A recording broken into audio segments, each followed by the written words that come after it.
we are working very closely with Bangladesh. We will ensure it's a very successful, very productive and milestone visit. বড় কিছু প্রকল্প নেওয়াটার সম্ভাবনা আমি দেখছি না। চীনের রাষ্ট্রদূতের মন্তব্য ঘিরে আলোচনার প্রধান উপদেষ্টা চীন সফর, নির্বাচিত সরকার ছাড়া বড় বিনিয়োগের সম্ভাবনা ক্ষীণ বলছেন কূটনীতিকরা।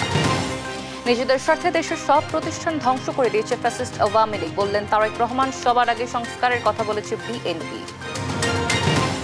জুলাই আন্দোলনে হতাহতরা জাতির কৃতি সন্তান, বললেন সেনাপ্রধান। শহীদ পরিবার আহতদের পাশে থাকার আশ্বাস। আমরা আজ পর্যন্ত 4200-এর উপরে আহতদের চিকিৎসা আমরা দিয়েছি এবং দিয়ে যাচ্ছি। আমাদের এই সাহায্য সহযোগিতা, সবার এই সাহায্য সহযোগিতা সবসময় জারি থাকবে। যক্ষ্মা নির্মূলের পরিকল্পনা নিয়ে শঙ্কা, 10 বছরে 50% বেড়েছে সংক্রমণের হার। বন্ধের পথে বেসরকারি সাহায্য, কাউন্সেলিংয়ে জোর বিশেষজ্ঞের। ফ্যাসিস্ট দোসর কুষ্টিয়ার ঠিকাদার বশির এখন বিএনপি হবার চেষ্টায়। ফেরতে যান বশিরতন্ত্রের অনিয়ম লুটপাটের মহোৎসব, দুশ্চিন্তায় স্থানীয়রা। কুড়িগ্রামের ফুলবাড়ির বাসিন্দাদের গলার কাটা নড়বড়ে বাঁশের সাঁকো, ব্রিজ নির্মাণের প্রস্তাবনা পাঠানোর কথা বলছে প্রশাসন। এবং দুদিনের গুড়ির বৃষ্টিতে উদ্বিগ্ন রাজশাহীর আম চাষিরা, চিন্তা নেই বলছে কৃষি বিভাগ। পোকার আক্রমণ ঠেকানোর পরামর্শ ফল গবেষণা কেন্দ্রের।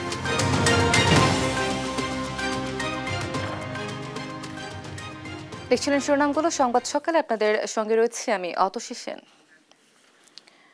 এবারে বিস্তারিত। কূটনৈতিক সম্পর্কের 50 বছর পূর্তি উপলক্ষে আগামী 26 মার্চ চীন যাচ্ছেন প্রধান উপদেষ্টা ডক্টর মোহাম্মদ ইউনূস। অর্থনৈতিক সহযোগিতা মজবুত করা ছাড়াও চিকিৎসা, শিক্ষা, পানি ব্যবস্থাপনা ও তিস্তা ইস্যুতে চীনের সঙ্গে বেশ কিছু সমঝোতা স্মারক সই হতে পারে বলে ধারণা করছেন বিশেষজ্ঞরা। দুদেশের সম্পর্ক দৃঢ় করতে সফরটি গুরুত্বপূর্ণ হলেও নির্বাচিত সরকার ছাড়া চীন বড় পরিসরে বিনিয়োগে আসবে না বলেই মনে করেন তারা। আরও জানাচ্ছেন জান্নাতুল মোহনা। প্রেসিডেন্ট শি জিনপিং এর আমন্ত্রণে আগামী 26 মার্চ চীন সফরে যাচ্ছেন প্রধান উপদেষ্টা ডক্টর মোহাম্মদ ইউনূস। 28 মার্চ বৈঠক করবেন এই দুই নেতা। বাংলাদেশ চীন কূটনৈতিক সম্পর্কের 50 বছর পূর্তি উপলক্ষে এই সফরটি বেশ গুরুত্বপূর্ণ।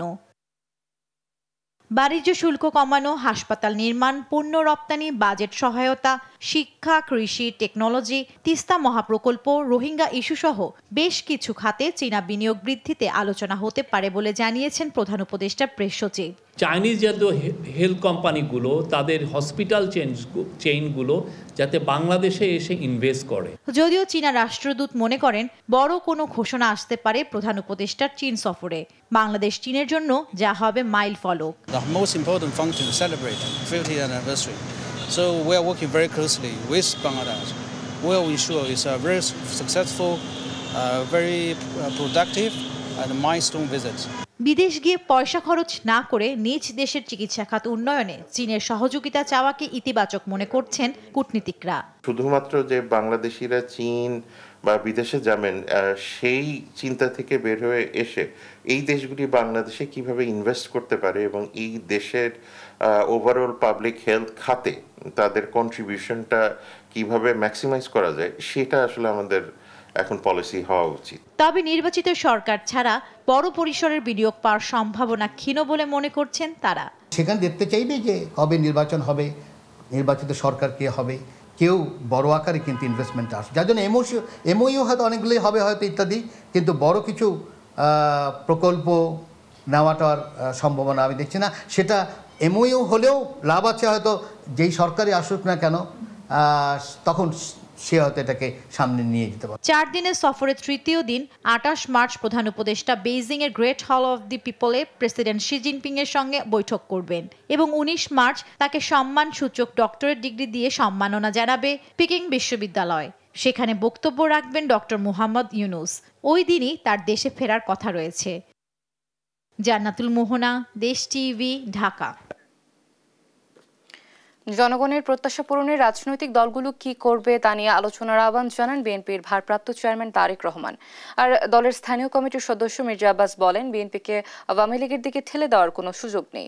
প্রাতিষ্ঠানিকভাবে আওয়ামী লীগের বিচার চায় বিএনপি। রাজধানীতে এক অনুষ্ঠানে এসব কথা বলেন তারা। তাইফুর রহমান তুহিনের প্রতিবেদন। রাজধানীর বিজয়নগরের একটি হোটেলে ইফতার ও দোয়া মাহফিলের আয়োজন করে জাতীয়তাবাদী সমমনা জোট। এতে অংশ নিয়ে বিএনপির স্থায়ী কমিটির সদস্য মির্জা আব্বাস অভিযোগ করেন, একটি পক্ষ বিএনপিকে আওয়ামী শিবিরের দিকে ঠেলে দেওয়ার চেষ্টা করছে। তবে কাওয়ালির মতো এখন বিএনপির বিরুদ্ধে উঠে পড়ে লাগছে। আওয়ামী লীগের সঙ্গে আমাদের ঠেলে দেওয়ার কোনো সুযোগ নাই, যত চেষ্টাই করেন, কারণ আমরাও আওয়ামী লীগের প্রাতিষ্ঠানিক বিচার চাই। লন্ডন থেকে ভার্চুয়ালি অংশ নিয়ে বিএনপির ভারপ্রাপ্ত চেয়ারম্যান তারেক রহমান বলেন, 5 আগস্ট প্রেক্ষাপট পরিবর্তনের পর রাজনৈতিক দলগুলোর প্রতি জনগণের যে কাঙ্ক্ষিত প্রত্যাশা রয়েছে তা নিয়ে সংলাপ হতে পারে। আমাদের রাজনীতির সবচেয়ে বড় পুঁজি হচ্ছে এই দেশের জনগণ। কাজেই এই বিষয়গুলোকে যদি আমরা মেরামত না করি, এই কাঠামো, রাষ্ট্রের এই কাঠামোগুলোকে যদি মেরামত না করি, এই দেশকে আমরা আমাদের কাঙ্ক্ষিত লক্ষ্যে নিয়ে যেতে পারবো না, মানুষের প্রত্যাশা অনুযায়ী গড়ে তুলতে সক্ষম হব না। এখন অনেকেই সংস্কারের কথা বললেও সবার আগে বিএনপি 31 দফা সংস্কার প্রস্তাব দিয়েছে বলেও জানান তারেক রহমান। বাংলাদেশের সকল কিছুতে যে সংস্কার প্রয়োজন, কথাটি সবচেয়ে আগে সেদিন আমরাই বলেছিলাম। তাইফুর রহমান তুহিন, দেশ টিভি, ঢাকা। আপনারা এখানে সংবিধান সংশোধনে গণপরিষদের প্রয়োজন দেখছে না বিএনপি ও সিপিবি। যদিও সংবিধানে বড় সংস্কারে গণপরিষদ জরুরি বলে মনে করেন নতুন রাজনৈতিক দল এনসিপি। আর জাতীয় নির্বাচনের সঙ্গে বা আগে গণপরিষদ নির্বাচন হতে পারে এমন মত দিয়েছে রাষ্ট্র সংস্কার আন্দোলন। শুধু হ্যাঁ বা না এমন নৈবেক্তিক মতামতে সংস্কার কাজ সফল হবে না দাবি করে দলগুলোর নেতারা বলছেন, সংস্কার ঐক্যমত্য প্রতিষ্ঠায় আলোচনা প্রয়োজন। সাইফুল রিপনের প্রতিবেদন। জাতীয় ঐকমত্য কমিশনের প্রস্তাবনার ওপর রোববার দলীয় মতামত জানিয়েছে জাতীয়তাবাদী দল বিএনপি, বাংলাদেশের কমিউনিস্ট পার্টি সিপিবি, রাষ্ট্র সংস্কার আন্দোলন ও এনসিপি। আলাদাভাবে লিখিত সুপারিশ ও মতামত জমা দিয়ে গণভোট, গণপরিষদ ও সংসদ নির্বাচন নিয়ে দলীয় অবস্থান তুলে ধরেন দলগুলোর নেতারা। ওনারা বাস্তবায়নের জন্য বলছেন এটা গণপরিষদ করবে কি করবে না। আমরা মনে করি এই আলোচনা এখন কেন, কারণ গণপরিষদ তো আমাদের এজেন্ডা না। আদৌ গণপরিষদ করবো কি করবো না তা তো ঠিকই হয়নি, কিন্তু এই প্রশ্ন করার মধ্য দিয়ে আপনি নতুন কিছুকে যেন প্রভোগ করছেন। আমাদের একটা সংবিধান আছে, সেই সংবিধানের হয়তো গণতান্ত্রিক চরিত্রটা বিনষ্ট হয়েছে, যার সাথে আমরা একমত নই, যার জন্য রাষ্ট্রীয় কাঠামো এবং গণতান্ত্রিক কাঠামোগুলো আমাদের বিনির্মাণ করা দরকার নতুনভাবে। সেই জন্য আমরা সংবিধানের ব্যাপক সংশোধনী এনেছি। যারা এই গণপরিষদের দাবি করছে তারাও তো 69টা প্রস্তাব দিয়েছে সংশোধনী, আমরা হচ্ছে তাদের চেয়ে একটু কম দিয়েছি। এগুলো আলোচনা করে আমরা একটা বৃহত্তর ঐক্যমতের ভিত্তিতে এসে সংবিধানে একটা ব্যাপক সংশোধিত সংবিধান পেতে পারি। সেই সংবিধানকে তারা নতুন সংবিধান বলতে পারে, আমাদের তো আপত্তি নেই, এখানে গণপরিষদের কোনো প্রয়োজন নেই। তারা বলেন, সংস্কার প্রক্রিয়া সফল করতে, কার্যকর ঐকমত্য গড়তে আলোচনার বিকল্প নেই। গ্রহণযোগ্য নির্বাচনের জন্য যা যা সংস্কার, এই কাজটা আগে করতে হবে। আর আলাপ আলোচনার ভিত্তিতে আমরা যতটুকু ঐক্যমত্য হতে পারি, অথবা ঐক্যমত্য না হলেও আলোচনা যতটুকু হলো, এটি নির্বাচিত সরকারের কাছে হস্তান্তর করতে হবে। ওনারা 1971 সালের স্বাধীনতা যুদ্ধের সাথে একই কাতারে 2024 সালের গণ অভ্যুত্থানকে নিয়ে এসছেন, যেটা আমরা মনে করি সমীচীন নয়। আগের প্রিয়াম্বলেই থাকা উচিত। 2024 সালের গণ অভ্যুত্থানের অংশটি আমরা সংবিধানের অন্য জায়গায় কিভাবে তফসিলে, চতুর্থ তফসিলে অ্যাকোমোডেট করা যায় সেটা পরে আলোচনা করা যায়। রাষ্ট্র কাঠামোর প্রশাসনিক সংস্কার নিয়েও নিজ নিজ অবস্থান তুলে ধরে রাজনৈতিক দলগুলো। এনসিসির ব্যাপারে আমরা মনে করছি যে এটা ওনাদের বিএনপির দিক থেকে আমি জানি না ওনারা কি গ্রাউন্ডে বলছে, আমরা এটার পক্ষে। আমরা ওইখানে যখন স্বাভাবিক অবস্থা থাকবে তখন তো এনসিসিতে নির্বাচিত প্রতিনিধি বেশি। এনসিসিতে তো আপনার প্রধানমন্ত্রী এরা যাচ্ছেন, রাষ্ট্রপতি যাচ্ছেন, যারা আসলে কোনো না কোনো দলের থেকেই যাবেন, ফলে এবং বিরোধী দলের সদস্যও যাবেন সেখানে। ফলে আমাদের কাছে মনে হয় না যে রাজনীতিবিদদের ক্ষমতা কোনোভাবে খর্ব করা হবে। ন্যাশনাল কনস্টিটিউশনাল কাউন্সিল গঠন করে কিছু অনির্বাচিত ব্যক্তিদেরকে এবং প্রাতিষ্ঠানিক প্রধানদেরকে এখানে মেম্বার করে যে সমস্ত এখতিয়ার গঠন এবং ধরন এবং কার্যাবলীর কথা প্রস্তাব করা হয়েছে, তাতে করে দেখা যাবে যে রাষ্ট্রে নির্বাচিত জনপ্রতিনিধিদের তেমন আর কোনো গুরুত্ব থাকে না। তাই সেগুলো আমরা বলেছি যে এটা পুনর্বিবেচনা করা যায়, আলাপ আলোচনা করা যায়। সংস্কার নিয়ে জাতীয় ঐকমত্য কমিশনের দেয়া স্প্রেডশিটে দলীয় মতামত দেওয়ার পাশাপাশি দলগুলোর মতামত আরও বিস্তারিতভাবে তুলে ধরা হবে বলেও জানান দলগুলোর নেতারা। এই বিস্তারিত প্রতিবেদন আমরা সংবিধানের স্প্রেডশিটের সাথে সংযুক্ত করেছি, অন্যান্য দুই একটি কমিশন প্রস্তাবের সাথে বিস্তারিত প্রতিবেদন আমরা কয়েকদিন পরে দেব। সাইফুল রিপন, দেশ টিভি, ঢাকা। জুলাই আন্দোলনে হতাহতরা জাতির কৃতি সন্তান, নিহতদের পরিবার এবং আহতদের পাশে সবসময় থাকবে সেনাবাহিনী।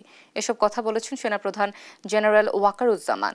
রবিবার ঢাকা সেনানিবাসে সেনা মালঞ্চ অভ্যুত্থানে আহত শিক্ষার্থীদের সঙ্গে ইফতার আয়োজনে এসব কথা বলেন তিনি। আহতদের চিকিৎসার বিষয়ে সেনাবাহিনী তৎপর থাকবে বলেও জানান সেনাপ্রধান। সাদ আহমেদের রিপোর্ট। ঢাকা সেনানিবাসের সেনামালঞ্চে জুলাই অভ্যুত্থানে আহত শিক্ষার্থীদের সম্মানে এই ইফতার আয়োজন করে বাংলাদেশ সেনাবাহিনী। এতে অংশ নেন জুলাই অভ্যুত্থানে শহীদ আবু সাঈদের পিতাসহ হতাহতদের পরিবারও। অনুষ্ঠানের শুরুতে জুলাই গণ অভ্যুত্থানে আহত ছাত্রছাত্রীদের সঙ্গে কুশল বিনিময় এবং তাদের খোঁজখবর নেন সেনাপ্রধান। এ সময় সেনাপ্রধান জেনারেল ওয়াকারুজ্জামান বলেন, জুলাই গণ অভ্যুত্থানের হতাহতরা জাতির কৃতি সন্তান, নিহতদের পরিবার ও আহতদের পাশে সেনাবাহিনী সব সময় থাকবে। আপনারা কখনো মনোবল হারাবেন না, মনোবল হারানোর কিছু নাই। আপনারা জাতির কৃতি সন্তান, আপনারা এই দেশ এবং জাতির জন্য অনেক কিছু ত্যাগ করেছেন। আপনাদের প্রতি কৃতজ্ঞতা জানাচ্ছি এবং আপনাদেরকে এই অ্যাসুরেন্স দিচ্ছি যে আমরা সবসময় আপনাদের পাশে থাকবো ইনশাআল্লাহ। এ সময় আহতদের চিকিৎসায় সব ধরনের সহায়তা অব্যাহত রাখার কথাও বলেন তিনি। আমরা আজ পর্যন্ত 4200-এর উপরে আহতদের চিকিৎসা আমরা দিয়েছি এবং দিয়ে যাচ্ছি। আমাদের এই সাহায্য সহযোগিতা, সবার এই সাহায্য সহযোগিতা সবসময় জারি থাকবে ইনশাআল্লাহ। ইফতার ও নৈশভোজে গণ অভ্যুত্থানে আহত শিক্ষার্থী ছাড়াও অংশ নেন সেনাবাহিনীর ঊর্ধ্বতন কর্মকর্তা, বিশিষ্ট ব্যক্তি ও বিভিন্ন সরকারি হাসপাতালের পরিচালকরা। পরে সেনাবাহিনীর পক্ষ থেকে আহত শিক্ষার্থীদের হাতে ঈদ উপহার তুলে দেওয়া হয়। সাদ আহমেদ, দেশ টিভি, ঢাকা। 2030 সালের মধ্যে দেশের যক্ষ্মা নির্মূলের পরিকল্পনা থাকলেও কমানো যাচ্ছে না আক্রান্তের হার। জাতীয় যক্ষ্মা নিয়ন্ত্রণ কর্মসূচির তথ্য অনুযায়ী 10 বছরের ব্যবধানে শনাক্ত বেড়েছে 50%। 2024 সালে শনাক্ত হয়েছে 3,13,000 রোগী। রোগটি সম্পর্কে অসচেতনতা, শনাক্ত রোগীদের ওষুধের কোর্স শেষ না করা সহ নানা কারণে কমছে না প্রকোপ। অন্যদিকে বেসরকারি সাহায্য নির্ভর প্রকল্পগুলো বন্ধ হওয়ার ঝুঁকিতে। এ অবস্থায় কঠোর মনিটরিং ও রোগীদের কাউন্সেলিং জরুরি বলে মনে করছেন বিশেষজ্ঞরা। হাসান মাহমুদের রিপোর্ট। দীর্ঘ এ সারি রাজধানী শ্যামলীর 50 শয্যা বিশিষ্ট যক্ষ্মা হাসপাতালের। প্রতিদিন কয়েকশো রোগী আসেন উপসর্গ নিয়ে, যার অন্তত 60%ই যক্ষ্মা পজিটিভ শনাক্ত হয়। শনাক্তের একটি অংশকে চিকিৎসা নিতে হয় হাসপাতালে ভর্তি হয়ে, তবে দেরিতে চিকিৎসা শুরু হওয়ায় বাড়ে জটিলতা। জাতীয় যক্ষ্মা নিয়ন্ত্রণ কর্মসূচির তথ্য অনুযায়ী গেল বছর সারা দেশে শনাক্ত হয়েছে 3,13,000 রোগী। তবে সচেতনতার অভাবে অধিকাংশ ক্ষেত্রে ওষুধের ডোজ শেষ না করায় আবারও ভর্তি হতে হয়। 1.5-2 মাসের মতো বাসায় ছিল, খাড়ি নাদ্য শুকায় গেছে, খুনে ইনফেকশন, হাঁচি ছিল, কাশি ছিল, সাথে আবার মনে করেন কাশির সাথে বমি এসে প্রায় 2 সপ্তাহের বেশি কাশি। তখন হঠাৎ করে আমরা নিয়ে যাই মেডিকেলে, নিয়ে পরীক্ষা করার পরে ধরা পড়ে যক্ষ্মা হয়েছে। চিকিৎসকরা বলছেন যক্ষ্মা সম্পূর্ণ ভালো হলেও অধিকাংশ ক্ষেত্রে অসচেতনতায় রোগটি জটিল আকার ধারণ করে। এতে লাখে অন্তত 26 জনের মৃত্যু হয় রোগটিতে। যক্ষ্মা যদি ওষুধ ঠিক মতো খাওয়া হয় তাহলে কিন্তু সম্পূর্ণরূপে সুস্থ হয়ে যায়, কিন্তু পেশেন্ট দেশে কিন্তু ওষুধটা ঠিক মতো খায় না, হয়তো বা কিছুদিন খেয়ে যারা আগে যেমন অনেক দিন খেতে হতো, ইঞ্জেকশন ছিল, সেটা কিন্তু এখন ট্যাবলেট আকারে আনা হয়েছে এবং 6 মাস থেকে 9 মাস, কারো ক্ষেত্রে 6 মাস, কারো ক্ষেত্রে 9 মাস লাগছে, কিন্তু মেনলি হলো 6 মাসের। সেটা কিন্তু ওষুধ খেলে ভালো হয়ে যাচ্ছে। এই জিনিসটা অনেকে জানে না, আসলে বিনামূল্যে পাওয়া যাচ্ছে ওষুধটা এবং সব জায়গায় প্রত্যন্ত অঞ্চলে উপজেলা লেভেল ওষুধটা পাওয়া যাচ্ছে। আন্তর্জাতিক সহায়তার ঘাটতি শুরু হওয়ায় ডিস্ট্রিক্ট সার্ভিলেন্স মেডিকেল অফিসারের মতো বেসরকারি উদ্যোগগুলো বন্ধ হওয়ার শঙ্কায়। এ অবস্থায় কঠোর মনিটরিং ও রোগীদের কাউন্সেলিং এর উপর জোর দিচ্ছেন জনস্বাস্থ্য বিশেষজ্ঞরা। তাদের মধ্যে কোনো অ্যাওয়ারনেস নাই, তাদের মধ্যে কোনো রকমের আমরা কাউন্সেলিং করি না। এই কাউন্সেলিং সে কারণে সমস্ত দেশে সমস্ত হাসপাতালে কোনো না কোনোভাবে একটা কাউন্সেলিং উইং করতে হবে, ট্রিটমেন্টও যেমন দিতে হবে, অ্যাওয়ারনেস যেমন করতে হবে, কাউন্সেলিং যেভাবে করতে হবে, ঠিক তেমনিভাবে ভুল তথ্যের বিশ্লেষণটাকে থামিয়ে ব্যবস্থা নিতে হবে। 2030 সালে বাংলাদেশ থেকে যক্ষ্মা নির্মূলের লক্ষ্যমাত্রা বিশ্ব স্বাস্থ্য সংস্থার। নতুন আক্রান্ত না হয় সেখানে আমাদের একটা কৌশল অবলম্বন করা প্রয়োজন। হাসান মাহমুদ, দেশ টিভি, ঢাকা। রাজধানীর রামপুরে একটি সিএনজি গ্যারেজ আগুনে পুড়ে গেছে। সোমবার ভোর 5:30টায় টিভি সেন্টারের পাশে ওই সিএনজি গ্যারেজে আগুন লাগে। খবর পেয়ে ঘটনাস্থলে পৌঁছায় ফায়ার সার্ভিস। প্রথমে 4টি ইউনিট ঘটনাস্থলে যায়, পরবর্তীতে আরও 2টি ইউনিট যুক্ত হয়। 6টি ইউনিট 1 ঘন্টা চেষ্টার পর আগুন নিয়ন্ত্রণে আসে, তবে এখন পর্যন্ত ক্ষয়ক্ষতির পরিমাণ জানা যায়নি।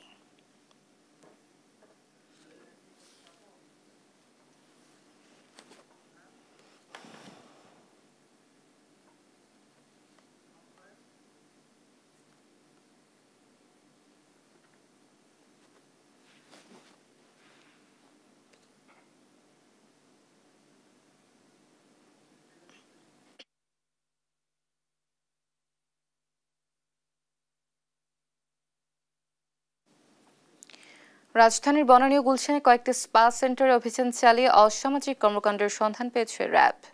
রোববার রাতভর অভিযানে বিভিন্ন আলামত জব্দের পাশাপাশি নারীসহ 80 জনের বেশি কর্মচারীকে আটক করা হয়। র্যাব জানায়, স্পা সেন্টারের সেবা দেওয়ার নামে অবৈধ কর্মকাণ্ড চালাচ্ছিল প্রতিষ্ঠানগুলো। অ্যাটাচড বাথরুম সহ ছোট ছোট 30 থেকে 35টি কক্ষের দেখা মেলে এসব স্পা সেন্টারে। রুমের ভেতরে রয়েছে সুড়ঙ্গ। আলামত জব্দের পর পরবর্তী আইনগত ব্যবস্থা নেওয়ার কথা জানিয়েছে র্যাব।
চট্টগ্রামের সীতাকুণ্ড উপজেলার বাঁশবাড়িয়া থেকে সন্দ্বীপ উপজেলা পর্যন্ত ফেরি সার্ভিস উদ্বোধন করতে আসছেন 7 জন উপদেষ্টা।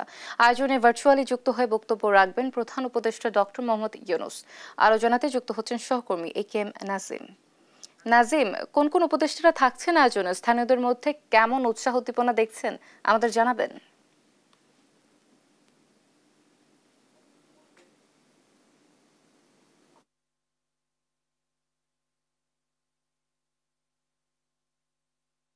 ঢাকা সন্দ্বীপের থেকে ঢাকার উদ্দেশ্যে বাস সার্ভিস এবং চট্টগ্রাম থেকে সন্দ্বীপের যে ফেরি সার্ভিস এবং ফেরি চলাচল শুরু সেটি উদ্বোধন করছেন। এখন আসলে মাননীয় উপদেষ্টা 5 জন উপদেষ্টা সহ মোট 6 জন উপদেষ্টা এবং বিভিন্ন সরকারি দপ্তরের কর্মকর্তা সরকারি বিভিন্ন দপ্তরের কর্মকর্তারা কিন্তু এখন ফেরিতে করে মূলত সন্দ্বীপ যাচ্ছেন। সেই সন্দ্বীপেই একটি সন্দ্বীপ উপজেলা প্রাঙ্গণে সুধী সমাবেশ হওয়ার কথা হচ্ছে। সেখানে কিন্তু ভার্চুয়ালি বক্তব্য দিবেন প্রধান উপদেষ্টা ডক্টর মোহাম্মদ ইউনূস। তিনি বক্তব্য রাখবেন এবং যেই দীর্ঘ বছর পর আসলে প্রথমবারের মতো চট্টগ্রামের বিচ্ছিন্ন উপজেলা সন্দ্বীপে যে ফেরি চলাচল সেটি শুরু হচ্ছে। এতে করে আসলে দুই পারের মানুষের মাঝে আলাদা একটি উৎসাহ উদ্দীপনা কাজ করছে, কারণ এই ফেরির পাশাপাশি এই ফেরির জন্য কিন্তু সন্দ্বীপের মানুষের জীবন মান উন্নয়ন যেভাবে হবে, পাশাপাশি ব্যবসা বাণিজ্য থেকে শুরু করে সর্বক্ষেত্রে কিন্তু সন্দ্বীপে নতুন দিগন্তের ছোঁয়া লাগবে বলে এখানকার মানুষ প্রত্যাশা করছেন। কারণ বর্তমান সরকারের যিনি উপদেষ্টা, সন্দ্বীপের কৃতি সন্তান মাননীয় উপদেষ্টা ফয়জুল কবির খান, তার আন্তরিক প্রচেষ্টা এবং সন্দ্বীপের যে মানুষের আকাঙ্ক্ষাকে কিন্তু ভর করে আপনার যেই খুব অল্প সময়ের মধ্যে কিন্তু যে ফেরি দেওয়ার কথা ছিল সেটি কিন্তু তারা এই ফেরি চলাচল আজ থেকে শুরু হয়েছে, সেটি উদ্বোধন করা হয়েছে। ইতিমধ্যে কিন্তু আমরা ফেরিতে রয়েছে, সেই ফেরিতে করেই উপদেষ্টা যে 5 জন মোট 6 জন উপদেষ্টা সহ সরকারি বিভিন্ন দপ্তরের কর্মকর্তাদেরকে শুরু করে আইন শৃঙ্খলা বাহিনীর সদস্যরা সহ ফেরিতে করে মূলত আমরা সন্দ্বীপ যাচ্ছি। সেই সন্দ্বীপে উপজেলা পরিষদ প্রাঙ্গণে একটি সুধী সমাবেশ হওয়ার কথা রয়েছে। সেই সুধী সমাবেশে কিন্তু বক্তব্য রাখবেন প্রধান উপদেষ্টা ডক্টর মোহাম্মদ ইউনূস এবং সন্দ্বীপের আপামর জনসাধারণ থেকে শুরু করে সর্বস্তরের মানুষ সেখানে উপস্থিত থাকবেন এবং তারা তাদের মনের যে অভিপ্রায় সেটি তারা ব্যক্ত করবেন এবং তাদের যে চাওয়া পাওয়া সেটি তারা বলবেন। তবে এই ফেরি উদ্বোধনের পাশাপাশি নতুন একটি দিগন্তের সূচনা হচ্ছে। সেই দীর্ঘ 17 কিলোমিটার যে এই ফেরির মাধ্যমে কিন্তু লাঘব হবে, কারণ আমরা অনেক সময় দেখেছি বিভিন্ন সময় অসুস্থ রোগী রোগীদেরকে কিন্তু। নাজিম, ধন্যবাদ আপনাকে। দর্শক, চট্টগ্রামের সীতাকুণ্ডে ফেরি সার্ভিস উদ্বোধনী সর্বশেষ তথ্য জানাচ্ছিলেন আমাদের সহকর্মী একেএম নাজিম। ঈদ ঘিরে সাভারের ঢাকা আরিচা ও নবীনগর চন্দ্র মহাসড়ক ও ঢাকা চট্টগ্রাম মহাসড়কের নারায়ণগঞ্জ অংশের যানবাহন চলাচল ও সড়ক পরিস্থিতি নিয়ে বিস্তারিত জানবো সহকর্মী দেওয়ান, ইমন ও বিল্লাল হোসেনের কাছ থেকে। প্রথমে যাচ্ছি সাভারে। ইমন, ঈদযাত্রা নির্বিঘ্ন করতে কি কি প্রস্তুতি নিয়েছে প্রশাসন? মহাসড়কে যাত্রীদের ঢল কেমন? অতিশী, আপনাকে ধন্যবাদ। আমি এই মুহূর্তে রয়েছি ঢাকা আরিচা মহাসড়কের নবীনগর এলাকায় এবং আমার পেছনে যে সড়কটি দেখতে পাচ্ছেন এটি ঢাকা আরিচা মহাসড়ক এবং আমার পাশেই রয়েছে নবীনগর চন্দ্র মহাসড়ক।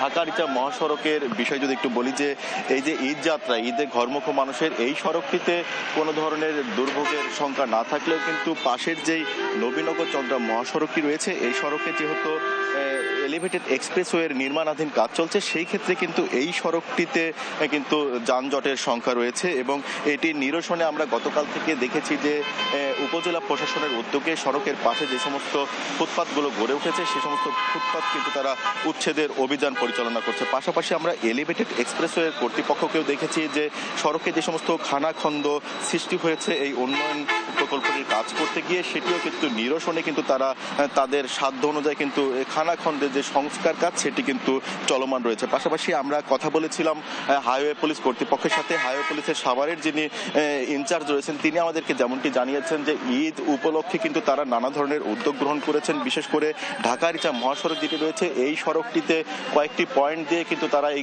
দূরপাল্লা যে গাড়িগুলো রয়েছে সেই গাড়িগুলো কিন্তু তারা পাঁচ করে দিবেন। যেমন হেমায়তপুর এলাকা দিয়ে মানিকগঞ্জ দিয়ে কিন্তু কিছু গাড়ি তারা ওই পথটি ব্যবহার করতে উৎসাহ দিবেন এবং বাকি যে সমস্ত গাড়িগুলো রয়েছে বিশেষ করে এই যে উত্তরবঙ্গে যে সমস্ত পরিবহনগুলো সেগুলোকে ঢাকা আরিচা মহাসড়কের ধামরাই এলাকা দিয়ে তারা কিন্তু প্রবেশ করার জন্য উৎসাহ দিচ্ছেন এবং এটি কিন্তু এই নির্দেশনাটা কিন্তু তারা দিচ্ছেন যেন ঈদে কোনো এই যে বাড়তি যে চাপগুলো হবে, যেহেতু এটি শিল্পাঞ্চল, এখানে যেহেতু শ্রমিক অধ্যুষিত এলাকা হওয়াতে এখানে যেহেতু গার্মেন্টসগুলো তখন ছুটি হবে সেই সময় কিন্তু শ্রমিকদের চাপ বাড়বে, সেই চাপ সামলাতে কিন্তু তারা এই উদ্যোগগুলো গ্রহণ করছেন এবং তারা বলছেন যে এই উদ্যোগটি যদি যথাযথভাবে যদি তারা বাস্তবায়ন করতে পারেন তাহলে কিন্তু অন্যান্য ঈদের তুলনায় কিন্তু এবার অনেকটাই দুর্ভোগ কমে আসবে। তো এই ছিল আমার কাছে সাভার থেকে সর্বশেষ পরিস্থিতির খবর এবং এই বিষয়ে আরো জানতে চলে যাব সহকর্মী বিলাল রয়েছেন নারায়ণগঞ্জে। বিলাল, জানাবেন সেখানকার সড়ক পরিস্থিতির খবর।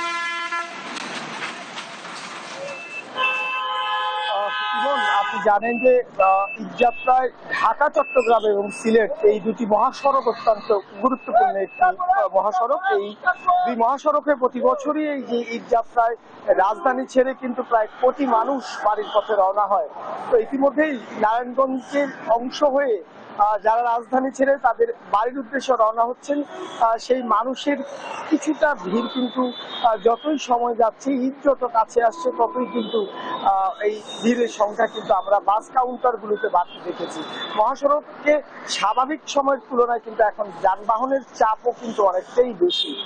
বিশেষ করে ঢাকা চট্টগ্রাম মহাসড়কের সাইনবোর্ড থেকে মেঘনা টোল প্লাজা পর্যন্ত যে 30 কিলোমিটার এলাকা রয়েছে এই 30 কিলোমিটার এলাকার মধ্যে ইউটার্ন ইউলেভ নির্মাণ করায় ফলে এই অংশে আসলে যানজটের তেমন কোনো চিত্র কিন্তু আমরা গত কয়েকদিনেও দেখিনি এবং পুলিশের পক্ষ থেকে অর্থাৎ হাইওয়ে পুলিশের পক্ষ থেকে আমাদেরকে জোরালোভাবেই জানানো হয়েছে তারা এই মহাসড়কের 17টি পয়েন্টে অতিরিক্ত পুলিশ মোতায়েন করছেন যাতে করে এই নারায়ণগঞ্জের অংশ হয়ে রাজধানী থেকে যেসব যানবাহনগুলো ছেড়ে আসে সেগুলো স্বাভাবিক গতিতে পারাপার হতে পারে। তবে যেটি আসলে আশঙ্কার বিষয় সেটি হচ্ছে ঢাকা সিলেট মহাসড়কের নারায়ণগঞ্জের অংশে যে কাজপুর থেকে 2500 পুরিন্দা বাজার এলাকা পর্যন্ত রয়েছে এটি 2 লেনের সড়ক এবং এই সড়কের পাশে 4 লেনের যে নির্মাণ কাজ সেটি চলছে এবং এই 2 লেনের সড়ক দিয়ে অতিরিক্ত যখন যানবাহন চলাচল করে তার সঙ্গে 3 চাকার ইজি বাইক সহ নানা কারণে এই সড়কটিতে বাড়তি যানবাহনের চাপ পড়লে একটি যানজটের আশঙ্কা রয়েছে, এমনটা কিন্তু পুলিশের পক্ষ থেকেও আমাদেরকে জানানো জানানো হয়েছে। তবে তারা কাজ করছেন যাতে করে মানুষ নির্বিঘ্নে বাড়ি ফিরতে পারে। আরেকটি বিষয় যেটি জানিয়ে রাখতে চাই যে এই সাইনবোর্ড থেকে মেঘনা পর্যন্ত বিভিন্ন এলাকাতে যে বাস কাউন্টারগুলো রয়েছে সেখানে যাত্রীরা কিন্তু অগ্রিম টিকিট কাটছেন। পোশাক কারখানা ছুটি হলে কিংবা সরকারি বেসরকারি প্রতিষ্ঠান ছুটি হলেই এই ঢাকা চট্টগ্রাম সিলেট মহাসড়কে মানুষের উপচে পড়া ভিড় সেটি কিন্তু নামবে। এ হচ্ছে আমার কাছে এই দুই মহাসড়ক থেকে সবচেয়ে ফিরে যাবো স্টুডিওতে। অতসী বিলাল, ধন্যবাদ আপনাকে। দর্শক, আমরা ঢাকা আরিচু এবং ঢাকা চট্টগ্রাম মহাসড়কের ঈদকে ঘিরে সর্বশেষ খবর জানছিলাম। ফ্যাসিস্ট আওয়ামী সরকারের আমলে তাদের দোসর বশির আহমেদ ঠিকাদারি সেক্টরে গড়ে তোলেন বশিরতন্ত্র। দুর্দান্ত দাপটে অনিয়ম লুটপাটের মহোৎসবে লিপ্ত হন। এখন ভোল পাল্টে বিএনপি নেতাদের সঙ্গে সখ্যতা করার চেষ্টা চালাচ্ছেন বশির আহমেদ। ঠিকাদারি কেলেঙ্কারির বাইরেও নিজ এলাকা কুষ্টিয়ায় শিক্ষা প্রতিষ্ঠানের জায়গা দখলের অভিযোগ উঠেছে বশিরের বিরুদ্ধে। ইরফান রানার ক্যামেরায় নাহিদ হাসান তিতাসের রিপোর্ট। ওয়েস্টার্ন ইঞ্জিনিয়ারিং লিমিটেডের ব্যবস্থাপনা পরিচালক ঠিকাদার বশির আহমেদের বাড়ি কুষ্টিয়ার মিরপুর উপজেলার আমলা এলাকায়। 3 দশক আগে তিনি ছিলেন ছোটখাটো তামাক ব্যবসায়ী। স্থানীয় এক আত্মীয়র লাইসেন্সে শুরু করেন ঠিকাদারি ব্যবসা। 2008 সালে আওয়ামী লীগ ক্ষমতায় আসলে হয়ে যান আওয়ামী লীগ নেতা কামারুল আরিফিনের লোক। পরে মাহবুবুল আলম হানিফের ছায়া পেলে হয়ে ওঠেন অপ্রতিদ্বন্দ্বী। ঠিকাদারি সেক্টরে গড়ে তোলেন বশির তন্ত্র। ওনার বিএনপি হানিফ সবার সাথে ভালো সম্পর্ক ওনার, মানে এমন কোন নেতা তার সাথে সম্পর্ক ওনার নাই, যেহেতু ওনার অর্থ হয়ে গেছে। ব্যবসায়ী তামাকের ব্যবসা করতে না, ওনার চাষেও আবাদ হইতো এবং কিন্তু সবাই মিলে বিক্রি করতো। পানি উন্নয়ন বোর্ডেই বেশি কাজ করেছে বশির আহমেদের ঠিকাদারি প্রতিষ্ঠান ওয়েস্টার্ন ইঞ্জিনিয়ারিং। অনিয়ম আর লুটপাট যেন তার ঠিকাদারি কাজের অলংকার। কোথাও বাঁধ নির্মাণের পরই ধসে গেছে, কোনো কোনো ক্ষেত্রে কাজ না করেই তুলে নিয়েছে সরকারি টাকা। বশির সাহেব যেখানে কাজ করেছে সেখানে আমি বসে গেছে। কুষ্টিয়া যে জায়গায় করেছে কাজটা ভালো করে নেই, যার কাজ ভালো না তার সরকার বারবার কাজ দেয় কি কামে। দীর্ঘদিন থেকে অন্য কেউ দেখা যাচ্ছে সেখানে কাজ পায় না, সে একই ব্যক্তি পেয়ে যাচ্ছে। এখানেও কোনো গাফিলতি আছে কিনা কর্তৃপক্ষের সেটা তো দেখার বিষয়, তদন্ত করে।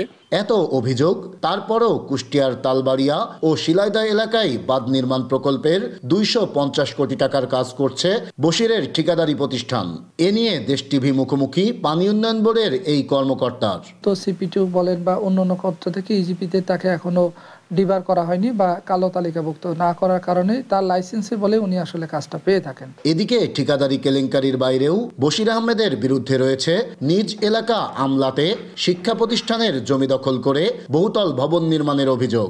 ওই জমির ভিতরে আবার ওই বশির সাহেব 11 শতক জমি দখল করে দিচ্ছে। যাই হোক, আমি একসময় এই করলাম আর কি, করার পরে ধরেন অনেক মারামারি গন্ডগোল এগুলো বাধা দেওয়ার কারণে আমি নিজেও লাঞ্ছিত। আর এসব নিয়ে নানাভাবে যোগাযোগ করলেও জবাব দেননি বশির আহমেদ। এত কিছুর পরও কিভাবে ঠিকঠাক চলছে বশির তন্ত্র, এ প্রশ্ন সচেতন মানুষের। নাহিদ হাসান তিতাস, দেশ টিভি, কুষ্টিয়া।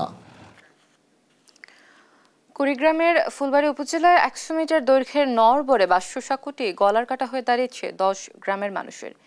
ঝুঁকি নিয়ে চলাচল করতে হয় প্রায় 1.5 লাখ মানুষকে। এতে প্রায় সময় ঘটছে ছোট বড় দুর্ঘটনা। এদিকে ব্রিজটি নির্মাণের সম্ভাব্যতা যাচাই ও প্রস্তাবনা পাঠানোর কথা জানিয়েছে স্থানীয় সরকার ও প্রকৌশল অধিদপ্তর। কুড়িগ্রাম থেকে সহকর্মী জুয়েল রানার তথ্য ছবিতে রিপোর্ট। বাঁশ দিয়ে তৈরি সাঁকোর অনেক অংশে পাটাতন ভেঙে গেছে, তবুও ঝুঁকি নিয়ে চলাচল করছে মানুষ, পারাপার হচ্ছে যানবাহন। এমন চিত্র কুড়িগ্রামের ফুলবাড়ী উপজেলার নাওডাঙ্গা ইউনিয়নের কান্দিপাড়া গ্রামের সাঁকোর। দীর্ঘ 4 যুগেও 12 মাসি নদীর উপর ব্রিজ নির্মাণ হয়নি। ঝুঁকিপূর্ণ বাঁশের সাঁকোটি থেকে পড়ে অহরহ ঘটছে দুর্ঘটনা।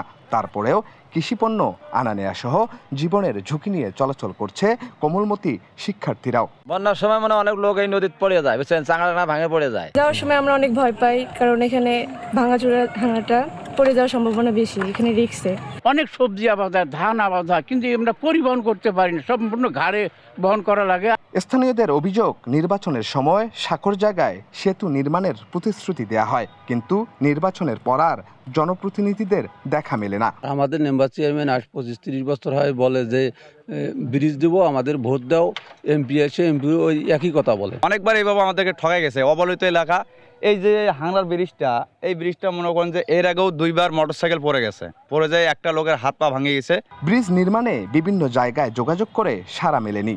এলাকাবাসীর উদ্যোগে সাঁকুটি মেরামত করে যাতায়াত সচল রাখা হয় বলে জানান এই জনপ্রতিনিধি। আমি প্রতিবারই চেয়ারম্যান হলেই আমি আমার প্রশাসনের কাছে, ডিসি সাহেবের কাছে, টিওনোর কাছে, ইঞ্জিনিয়ার সাহেবের কাছে, ঢাকায় চিফ ইঞ্জিনিয়ারের কাছে আমি যোগাযোগ করেছি, আমি চিঠি দিয়েছি, কিন্তু আজ অবধি এই বৃষ্টি হচ্ছে না। এদিকে সাঁকোর জায়গায় ব্রিজ নির্মাণের সম্ভাব্যতা যাচাই ও প্রস্তাবনা পাঠানোর কথা জানায় স্থানীয় সরকার ও প্রকৌশল অধিদপ্তরের এক কর্মকর্তা। অ্যাপ্রাইজাল ফরম্যাট প্রেরণ করে আমরা ড্রয়িং ডিজাইন ভেটিং করে ওটা চূড়ান্ত করেছি এবং আমরা গোরখমণ্ডল, তারপরে 12মাসিয়া নদীর পর যে 100 মিটার অ্যাবভ ব্রিজ আছে সেটার হাইড্রোমরফোলজিক্যাল সার্ভে সমাপ্ত হয়েছে। আমরা অচিরেই এটা টেন্ডার আহ্বান করব। জনদুর্ভোগ নিরসনে দ্রুত বাঁশের সাঁকোর জায়গায় সেতু দেখতে চান কুড়িগ্রামের ফুলবাড়িবাসী। জুয়েল রানা, দেশ টিভি, কুড়িগ্রাম। দুদিনের গুড়ি গুড়ি বৃষ্টি আর মেঘলা আবহাওয়া আমের জন্য উপকার না ক্ষতি হবে এ নিয়ে উদ্বিগ্ন চাষিরা। তবে কৃষি বিভাগ বলছে বৃষ্টির কারণে প্রাণ ফিরেছে আমের গুটিতে। চিন্তিত না হয়ে পাউডারি মিলভিউ রোগ ও হপার পোকার আক্রমণ থেকে আম রক্ষায় চাষিদের পরামর্শ দিয়েছেন ফল গবেষণা কেন্দ্র। কাজী শাহেদের প্রতিবেদন। রাজশাহী অঞ্চলে দুদিনের বৃষ্টিতে বেশিরভাগ পোড়ামুকুলই ঝরে পড়েছে, তরতাজা হয়ে উঠছে আমের গুটি। তবে বৃষ্টি আর মেঘলা আবহাওয়া নিয়ে চাষিরা আছেন শঙ্কায়। কেউ বলছেন বৃষ্টির কারণে গুটি ঝরে পড়া থামবে, কেউ বলছেন বাড়বে হপার পোকার আক্রমণ সহ বিভিন্ন রোগ। আমের জন্য এটা লাভ, কারণ হলো আমের বোঠা শক্ত হয়ে গেল এবং আমটা পরিষ্কার হলো। তবে বৃষ্টিটা যদি আর একটু জোরে হয় তাহলে আরও ভালো।